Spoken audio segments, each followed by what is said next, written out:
Simula taong 1934 hanggang sa kasalukuyan, nakasama ng sambayanang Pilipino ang Philippine Charity Sweepstakes Office. Naging karamay ang PCSO sa mga kapighatiang pinagdaanan ng bayan na sama-sama nating nalampasan. Mula noon, ngayon, sa hinaharap at magpakailanman, asahan ninyo ang PCSO sa pagtataguyod ng isang matatag, maginhawa at panatag na buhay sa bawat Pilipino. Sa maliit na halaga, hatid ay pag-asa. Panatilihing masaya ang paglilibang. Ang paglalaro sa kasino ay para sa may edad 21 pataas lamang. Magtakda ng oras at limitahan ang gastos sa paglalaro. Huwag magsugal kung nalulungkot. Huwag hayaang makasira ng buhay at pamilya. Para sa impormasyon ukol sa responsible gaming, tumawag lamang sa hotline numbers 623-1869 at 0917-592-6618 o bisitahin ang www.casinofilipino.ph. Isang mensahe mula sa PAGCOR. Keep it fun. Game responsibly. Sa pamamagitan ng state-of-the-art 25,000 watts fully digital AM power stereo transmitter.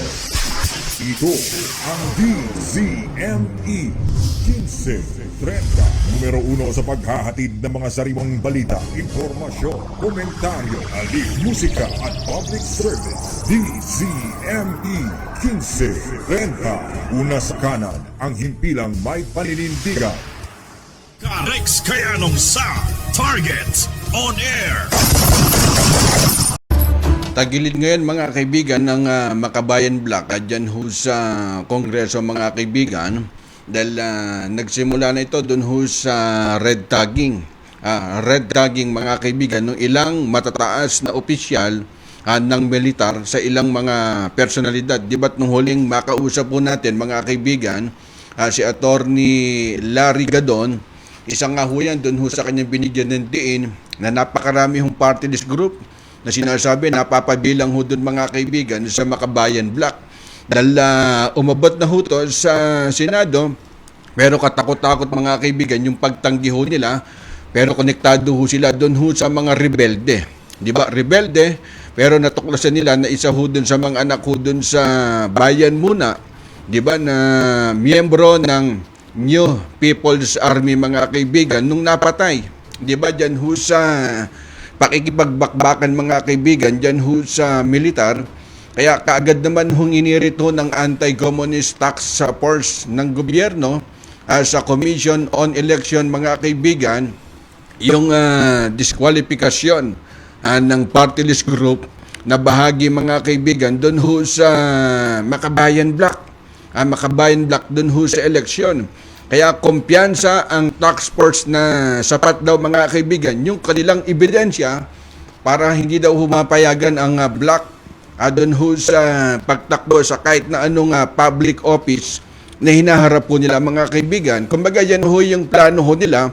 Bagamat napakahirap mong gawin ho yan, maging sa tanggapan ho ng Commission on Election mga kaibigan, dahil kung matatandaan nyo, nagpakawala ho ng panibagong banat mga kaibigan, ito ho si Digong, laban ho dun sa Makabayan Black. Di ba, nakinabibilangan muna ni Bayan Muna at saka ho ng Aksi, Gabriela at ang Kabataan Party List Group. Alam nyo, yung Kabataan Party List Group, yung mga Makabayan Black, yung Bayan Muna, isa ho yan sa naging instrumento ho nila dyan ho sa EDSA o dyan ho sa kalye mga kaibigan, yung mag-ingay ho sila yung makakuha ho sila ng atensyon sa taong bayan, yung alam ho nila na napakarami na hong suporta mga kaibigan, abay nagpile ho sila at halos karamihan lumusot ho dun sa party list. Kaya nga ho yung iba hindi ho nila alam, ano ba ho yung party list na yan, di ba? At kung iisa-isain ho natin, talagang mabibilang mo lang sa palad mo kung ano ho yung talagang inaasahan. Kumbaga, lalo na ngayong panahon ho ng pandemic, maging si Defense Secretary Delpin Lorenzana mga kaibigan, abay ang panawagan ho nung mama, kumbaga yung pag-disqualify, di ba? Dyan ho sa Makabayan Black, doon ho sa mga susunod ho na halalan. Yun ho ang plano ho dyan, particular ho ni Delpin Lorenzana, maging yung dating kalihim mo ng AAP mga kaibigan, na malakas o kay Madam GMA Arroyo.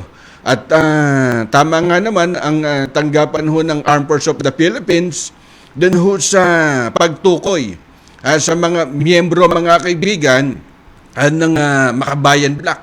Di ba? At kumbaga bilang bahagi ng Communist Party of the Philippines, itong CPP. Dahil kung maaalala nyo, di ba't napatay ho dun sa inkwentro ang NPA member at anak, di ba, ni Bayan Muna Parteles Representative Kulyamat na si Jebelin, mga kaibigan, at dyan ho sa Caraga Region. At napakarami na rin, kumbaga yung iba, at unti-unti na rin ho, kumbaga voluntaryo na sumusuko, mga kaibigan, dito ho sa gobyerno. Bagamat hindi ho nagkukulang ang ating gobyerno, mga kaibigan, kumbaga isa-isa ho sila. Di ba? Sabi nga ho magbalik loob ho sa gobyerno, mga kaibigan. Bagamat isa lang naman ho ang problema ho dyan, kapag ka na ho nalalapit ng eleksyon, Carex, may mga nagpopondo. Aba, hindi ho may iwasan ho yun yung pagpondo ng malalaking politiko. Di ba? Kaya nga sabi nila, ba't ba hindi ho maubos, Carex, yung makakaliwang grupo? Ginagamit din ho nilang makinarye. Kapag ka ho mag-e-eleksyon, naandyan ho yung permit to campaign. Di ba? Doon ho sa makakaliwang grupo. Ginagamit din ho nilang gonso yan kapag ka-eleksyon. Kaya minsan pinag-uusapan na lang ho yan dahil meron hong aksyon ho ang gobyerno. Kumbaga tuloy pa rin yung pakikibaka ho dyan. At napakarami ng proposal inilatag ng ating gobyerno para ba kung pag-aaralan ho natin, para magkaroon lang ho ng trabaho ang ating sundalo, mga kaibigan. Ang problema ho kasi dyan, yung iba na hindi ho alam ang totoong nangyayari, kumbaga sacrifice. Yan yung tinatawag na collateral damage. Di ba doon ho sa mga pamilya na sa pagitan ho ng ating sundalo at saka itong CPP, NPA o yung grupong makakaliwa. Kaya nga itong Makabayan Black, para bang ito ang punteriya ho ngayon ng Palasyo ng Malacanang, pero ang depensa ho nila, maglabas ho ng konkretong ebidensya ang gobyerno para ho kasuhan ho sila. Karex Kayanong sa Target on Air. Simula taong 1934 hanggang sa kasalukuyan, nakasama ng sambayan ng Pilipino ang Philippine Charity Sweepstakes Office. Naging karamay ang PCSO sa mga kapighatiang pinagdaanan ng bayan na sama-sama nating nalampasan. Mula noon, ngayon, sa hinaharap at magpakailanman, asahan ninyo ang PCSO sa pagtataguyod na isang matatag, maginhawa at panatag na buhay sa bawat Pilipino. Sa maliit na halaga, hatid ay pag-asa. Panatilihing masaya ang paglilibang. Ang paglalaro sa kasino ay para sa may edad 21 pataas lamang. Magtakda ng oras at limitahan ang gastos sa paglalaro. Huwag magsugal kung nalulungkot. Huwag hayaang makasira ng buhay at pamilya. Para sa impormasyon ukol sa responsible gaming, tumawag lamang sa hotline numbers 623-1869 at 0917-592-6618 o bisitahin ang www.casinofilipino.ph. Isang mensahe mula sa PAGCOR. Keep it fun. Game responsible.